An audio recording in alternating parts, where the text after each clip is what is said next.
Hey everyone, my name is Wilfred. Today I just want to talk about one of the most simple trades that you all know.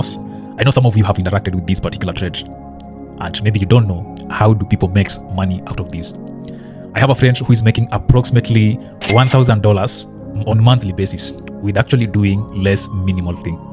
So this is actually P2P trading, and most of you understand P2P trading. Sometimes back, I used to think you cannot actually make good money from P2P. And as most people believes, you need to have good liquidity to make money on P2P. Remember, P2P is one of the most simple trades that anyone else can do, and it acts as actually a way to onboard more people into crypto marketplace.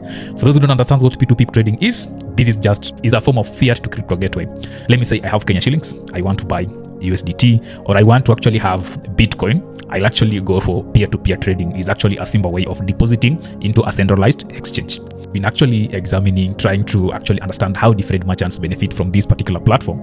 And one thing I realized, what sharp boys in Africa are actually doing recently and making good money is actually P2P. Right, let's much deeper, right?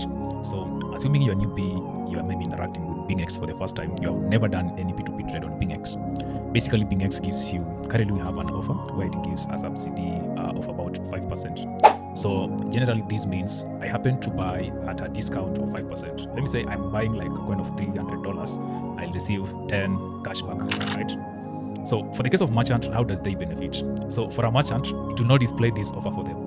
Assuming they are maybe in Kenya, selling using a currency as Kenya shillings. So maybe they'll set an order at 132 Kenya shillings exchange per dollar.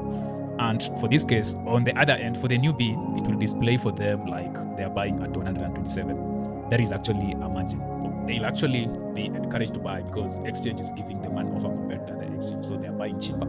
So assuming they execute a trade of about $300 on a single trade, that means if this merchant is actually obtaining this particular coin at 128, it means he has made a margin of 2 shillings per every dollar.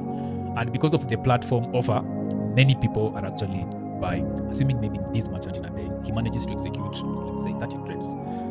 And because he's making a margin of 2 shillings by every dollar, if he happen even to sell like $300 per single trade, it means he will be getting almost $4 per single trade. And if he happen like 30 trades, it means in a single day, he can actually make $120, right? And because merchants normally understand different exchanges have different offer, they'll find them buying on another platform, they are coming to sell on BingX. And because they have that potential to set an ad, then that means they'll actually benefit. So simply for the newbies, this is actually one of the best offer you're getting from BingX, especially if you're from Kenya. You can buy your $300 and you receive $10 cashback. This is actually best offer in Africa region that most people don't understand. For the case of merchant, remember, many merchants are actually making more when they're actually setting this order, because as they can do this, they're making a margin of 2 shillings across the platform. And you understand how competitive P2P marketplace is. You actually happen to have a margin of 2 shillings, then it means you actually